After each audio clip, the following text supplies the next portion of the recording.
The reason most organizations have a person in charge of safety is either due to a compliance issue or a high accident rate.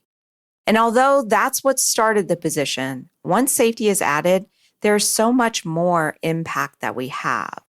But it's up to us to communicate that. So over this next series, I've been talking about selling safety. So let's continue that conversation. Let's get to it. Hey there, safety friends. Welcome to the Safety Geek podcast. I'm Bryce Sargent, CSP and 20-year safety professional. After spending years training safety leaders across the globe for a large corporation and creating safety programs from the ground up over and over again, I am now sharing my processes and strategies with you.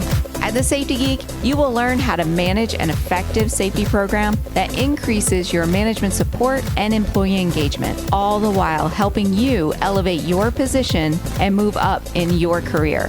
If you're ready to step into the role of a safety influencer and leader, you're in the right place. Let's get to it. Hello, my safety friends. How are you doing today?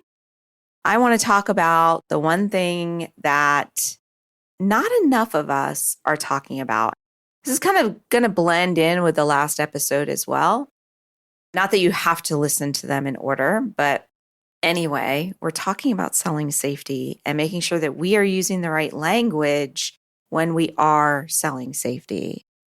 So I'm sure that you understand that at the core of your job, it is to keep the company compliant with the laws and regulations and rules and to stop accidents from happening.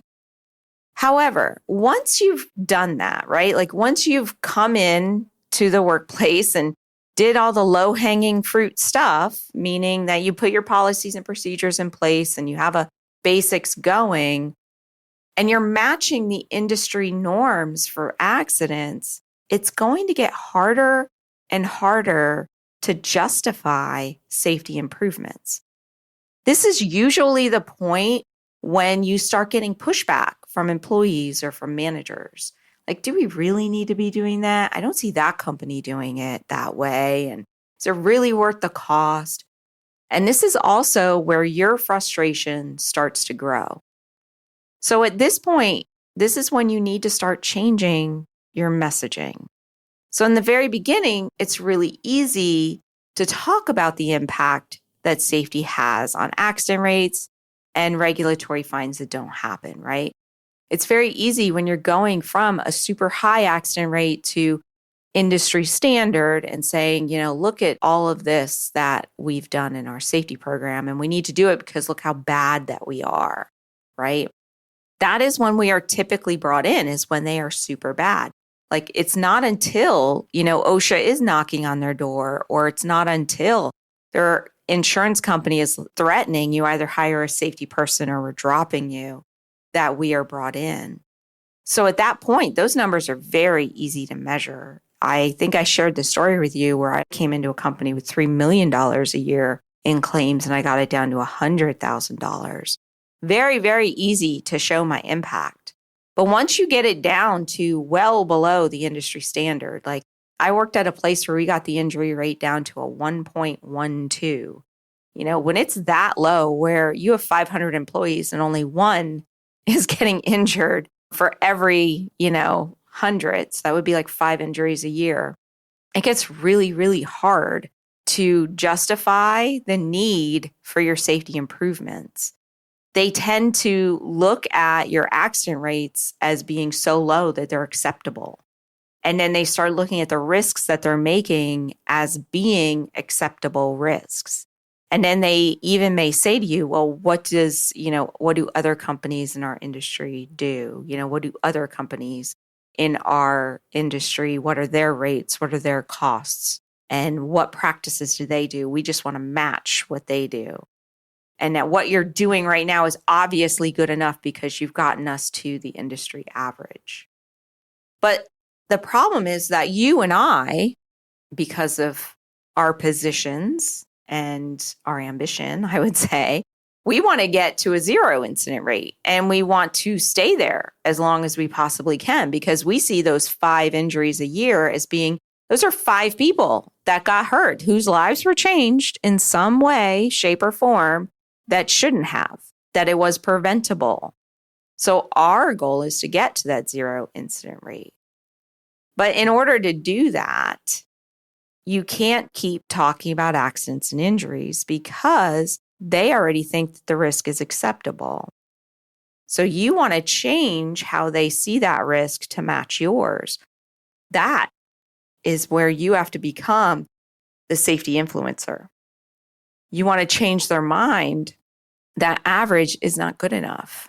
You want to make them see that a risk is still there and a catastrophic event can still happen. You know, I'm a really big advocate for the voluntary protection program with OSHA because I worked in it for so long. And VPP sites are notorious for having super, super low injury rates. But that doesn't mean that they don't have fatalities every now and then. They do, because accidents can happen. That's why our work is so important, that we can't just settle for the average. But the problem is that we see risk way different than the people on our team. The people on our team see risk, you know, they're just looking at it as compared to all their other goals. And you can spend all day long trying to change their view of risk to match your view of risk. And you probably should, right? I'm not saying that you shouldn't be trying to change their view of risk. And there's ways you can do that by sharing stories, by sharing examples, by constantly pointing things out to them. But changing that behavior is hard because it's ingrained in us from the time that we were in school and we were raised with our parents, and it's ingrained through our experiences. So it takes a long time to change somebody's risk level as to what they will or will not do. So this is why I am constantly preaching that you need to start talking in terms of value, in terms of efficiency, in terms of returns on investment. And you need to step into the role of being a leadership expert, one who is in a very unique position. Because here's the thing about safety. If you think about all the other departments, like you have your warehouse manager, let's say you're in a distribution facility, you have a warehouse manager. They know the warehouse, they know logistics, they know their boxes. Say you have a production area and, you know, they know how to make the widgets and they know how to bring in supplies. Let's say you have a transportation area. They know the trucks, they know routes, they know how to get the product off the truck and have it delivered. If you are in construction or you are in any other field, those leaders know their area. Safety is in the unique position that we need to know all the areas within a company. We are like that head executive that is overseeing everything, because you need to understand every single task so that way you can mitigate the risks of those tasks using your JHAs or your JSAs, right? So we are in the unique position where we know all of these tasks throughout the company, cross departments and everything. And we can see how they all work together. So as a leader in the organization, when decisions are being made, we can see how it's going to affect all the other departments. And the goal is to create effective, efficient, and safe work practices. So as you are a leader in the organization and as they're talking about goals and things that they're doing, you have to keep in mind that your goal is to create effective, efficient, and safe work practices. Because the safe way of doing things is almost always the best way of doing things.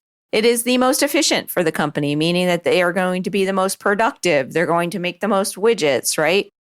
It is going to be the most effective, meaning they're getting the highest quality product out there when they're doing it the safe way. And definitely it is the safe practice as well. So you need to step into that role of the leader who knows that entire organization. And you know how all the different tasks and all the different procedures play against each other and any problems that they may create or any solutions that would be help them reach their goals. And in order to step into this role, you need to start focusing on their goals and how your work, how you creating effective, efficient, and safe work practices helps them reach their goal. So instead of saying, hey, you have to do this because, there's a risk that someone's going to get hurt, instead you could say, we should do it this way because you have a goal of reducing the margins by 0.5% this year. And by changing this work practice, we're going to decrease costs of turnover and maintenance on the equipment, and it'll help you reach that goal of 0.5. Or let's say that they have a goal of increasing productivity. And you could say, hey, we have this goal of increasing productivity by 2%.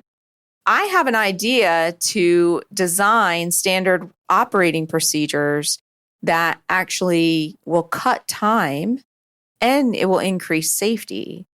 And then we can install an observation program that ensures that they follow those operating procedures to effectively hit the time cut that we were wanting for productivity. So you as a leader can walk in and do these things because you are in that unique perspective where you see everything and how it all plays together. You're not just focused on one little part, but everything that you do needs to help them reach their goals. So yeah, you can say, hey, we need to do this because it's going to reduce the chance of an injury, which could cost us $50,000. And in their mind, what they're going to be thinking is, what's the risk of that injury happening?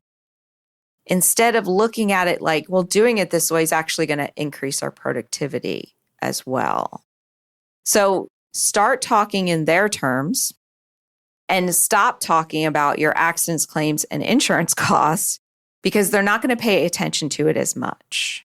I'm not saying you don't talk about it at all, but I just talk about it as icing on the cake instead of the real cake of the matter is we need to increase productivity. Let me show you how doing this safely can help you increase productivity. And guess what? As a bonus, we're going to not have 1 out of our 10 accidents that we had last year, that type of thing. Because if you were only talking in terms of accidents, claims, and insurance costs, they're not going to pay attention. They're not going to include you in the bigger conversations. And the only time that they will be knocking on your door is when those numbers start to creep up. When all of a sudden you were at industry average and now you're a bit higher. Let's get the safety guy on it. What's going on? Instead of it being, we want to change our standard operating procedure or our work practices to increase efficiency. Let's get the safety guy in here because they kind of know everything that's going on in the organization and the impact it's going to have. You need to start inserting yourself in those conversations.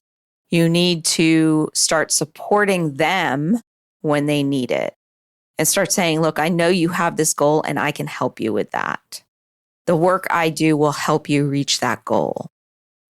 And when you start supporting them in that way, they will in turn support you when you have stuff to do as well, because they start seeing the value that you provide to that organization. That is how you sell safety, my friends. It is talking about the value that you're providing to the organization in terms of being a profit center, but also helping them reach their goals and being a true member of the team instead of being that person that was hired as an afterthought because our insurance company was going to drop us. So take that opportunity, even if that is why you were hired, and turn it on its head and go, hey, you hired me for this, but look at everything that safety can do for you.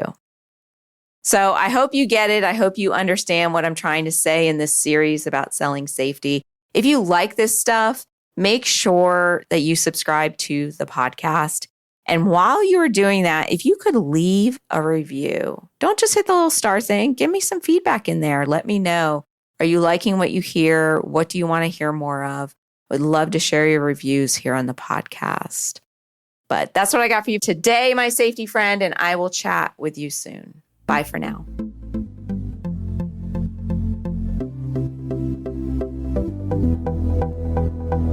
Hey, if you're just getting started in safety, or you've been at this for a while and are hitting a roadblock, then I want to invite you to check out Safety Management Academy. This is my in-depth online course that not only teaches you the processes and strategies of an effective safety management program, but how to entwine management support and employee participation throughout your processes. Are you ready to finally understand exactly what you should be doing and ditch that safety police hat forever? Then you have got to join me and your fellow safety scholars over at Safety Management Academy. Just go to thesafetygeek.com/SMA to learn more and to get started. That's thesafetygeek.com/SMA. And I will see you in our next students only live session. Bye for now.